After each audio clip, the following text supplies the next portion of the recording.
game. This is Soulkey against MMA, guys. I hope you're excited. This is going to be good. These WCS qualifiers are really, really intense here. And the game is on. At the bottom left of the screen, we have the Terran player starting for the Slayers team. It is Slayers MMA. He's up ahead 1-0 over his opponent in this best of 3, and he's up against a former Root War player. At the bottom right, the Casper player starts in blue. It is a Zerg. It is Soulkey. There we go. Unjin Soulkey there, coming up. He also went by Neo G Soulkey. And actually, I don't know if Neo G is a clan or if that's just something he thinks is cool. Oh, MMA! Double 11 proxy racks potentially here. Well, Yes, he sends out the second SCV. it's going to be not 11-11 though. It's going to be, he's already built the 12th SCV, and it's just going to be perhaps 12-12. We'll see if he wants to go 12-14, for example. And it's going to be scouted. Oh! Does he not? No, he doesn't see it yet. This is the Watchtower. This is the Watchtower proxy, man. Where is he going? Why is he going to the right? Because he doesn't expect it to be on the Watchtower. This is actually... I don't want to be condescending, but that's... Yeah, he doesn't want to be on the Watchtower, okay. This is actually the best place to proxy on a two-player map, in my opinion. I don't know if you were casting me when I talked about this, the Watchtower proxy. Okay, the Watchtower proxy is the best, man. It's the best place to proxy. why would you try to dodge the Xanaga Watchtower if you're only scouting? Why would you do that?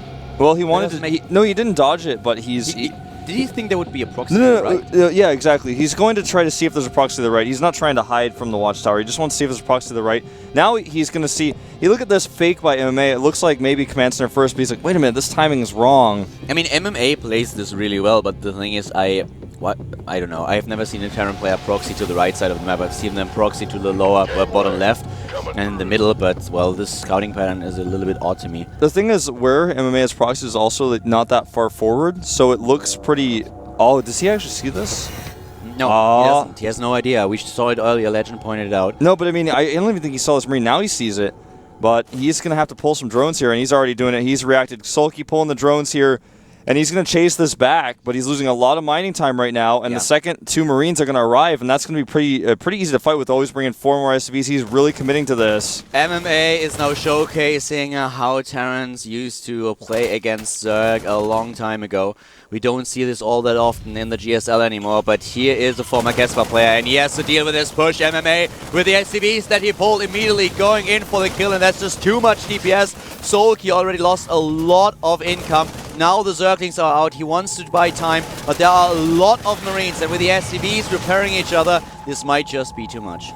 It may be as well, but consider, though, the Spinecrawler will finish, and he's going to have that Spinecrawler as well as the Lings he has out. This is not over yet, but he is definitely in a rough position from here. He didn't mine for a long time now, not only when he pulled the drones, but he forgot to send them back to minerals. We just saw them at the bottom right of the screen. There were still 4, and now it's 16 to 10 drones. This is harsh. It's harsh, tough, man. This is going to be a pretty tough game to win for Soulkey right now. And Soulkey is, well, he starts slowly but steadily to produce additional drones, but he doesn't have a single queen on the map. Everything just got so delayed because he pulled so many drones, so he didn't have the income. Now he's lacking the queens, therefore he's lacking the production.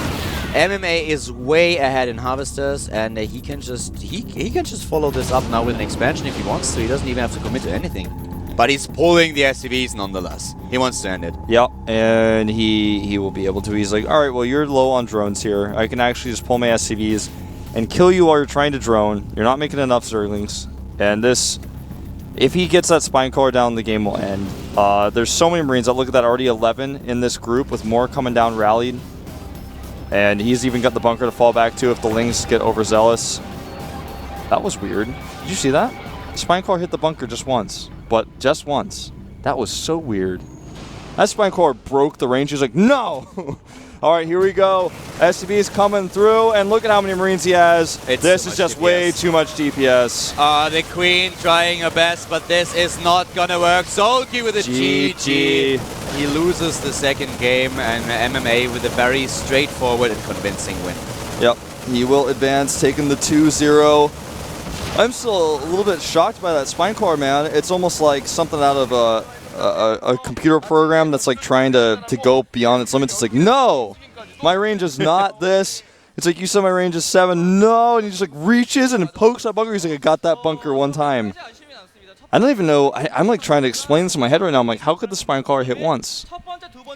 I didn't see it, but I could come up with a solution that a spine crawler just tried to hit something else that was walking out of range, and then it looked like he was hitting the bunker. Because the bunker did not receive damage, if I'm not mistaken. I checked the bunker damage when the bunker hit points when you said it, and it was still at 4 HP. Okay, so it must not hit the bunker. That was insane. I was like, no, it can't be.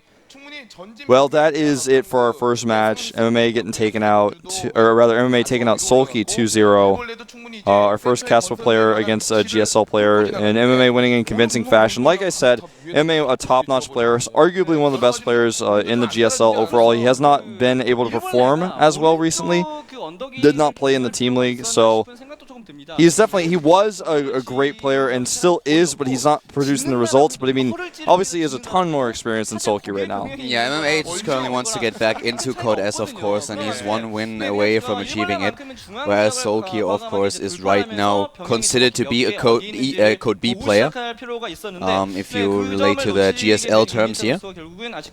And everyone's tweeting at me saying that it hit the Marine. I'm like, alright, that was not the God Spine Crawler. That Spine Crawler didn't break the code. I like the idea, though, a program trying to just stretch break its limits, man. Exactly. It's like, it's the Matrix all over again. I'm not limited by the program. No. My name is Neo. Well, it would be more Mr. Smith, I guess, not Neo. Yeah, I guess you're right. Well, there's Soulkey packing up after his defeat here. This guy is going to have to try again next time he wants to compete in one of these events. You know, he may be able to try for Code A next season. That's something he's probably considering doing. It looks like the Kestra players, since they're competing in the WCS, they are no longer afraid or too embarrassed by competing against GSL players. They are ready to do so. They're doing it at this qualifier, and that means that we'll likely see them at the Code A qualifier for next season as well. So look forward to seeing him there, as well as his Pro League matches, playing for Woongjin. We have a lot of the old Casper players that are currently very active on the Korean ladder and actually in like the top 20 of Grandmaster, which is pretty cool. Of course, it's a little bit of a different story when you actually have to play in the booth, or if you're facing Code S. Code S, Terran, Zerg, or Protoss. Also, some of those Code A players are just really insane. They are so good. And think about, for example, Alicia. Yeah. Alicia not able to win the Code A qualifier, but the last 2 events that he attended, he did so well. Now he's at MLG again, and I don't know how exactly he played. I saw his matches against Oz today. I was not able to catch the third match because we were already on our way to the GOM studio. But just him being in such a good shape right now, but not able to get into Code A, shows that it depends on the shape that you're in. When you play at the qualifier, if you have a bad day, then suddenly everything just goes down within a few seconds. So this is really, really tough. The Code A is the tougher, Code A in general. The Code A qualifier is definitely the toughest qualifier in the world, but the GSL is by far the toughest league. By the way, speaking of Alicia, he's actually in the winner's bracket finals right now. Look at him, awesome. So, I mean, this guy he's like the king of foreign events right now. Stay away from him. Yeah, definitely. You want to dodge Alicia. Well, I'm actually going to take this moment to go find out if I can jump into the next game on my personal PC over here that allows me to check things out, and I'm going to find out what our next game is going to be. So I guess we're going to take a short break from talking. We'll be right back. KT의 임정현 선수, TSL의 운민기 선수 이 세 선수들 중에서의 승자와 8강에서 맞붙게 되겠네요. 자, 그렇다면 또 한 번 저그를 만날 수도 있게 가능성이 있는 거고. 그렇죠. 아무튼 네. 최근에 뭐 굉장히 뭐 문성호 선수의 팬 여러분